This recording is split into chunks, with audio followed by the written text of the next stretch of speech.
Hello नमस्ते, म हिमालजङ थापाबाट अहिले हालसाल नागामा बस्दैछु।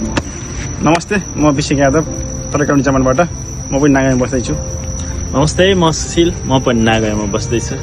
तपाईँलाई यो हँसिलो मुहारसँगै हामी के भन्न चाहन्छौँ भन्दाखेरिमा हाम्रो यही सेप्टेम्बर 10मा नेपालको कल्चरल ब्यान्ड के भन्छ त्यसलाई कन्दरा ब्यान्ड भन्ने हाम्रो नेपालको कल्चरल ब्यान्ड चाहिँ जापानमा आइरहेको छ र सेप्टेम्बर 10मा त्यसको कन्सर्ट डायमन्ड हलमा भइरहेको छ।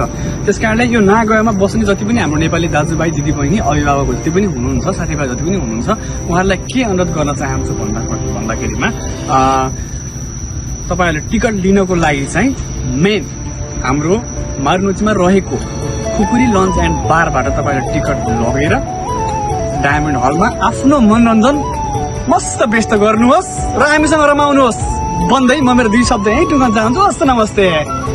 हामी तरकाउनी जमानबाट हो। हाम्रो तरकाउनी जमानबाट नेपालको जुनसुकै कलाकार आओस्, हाम्रो फुल सपोर्ट छ।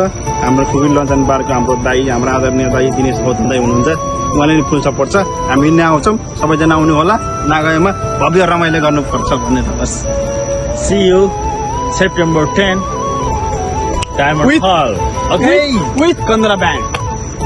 Yeah.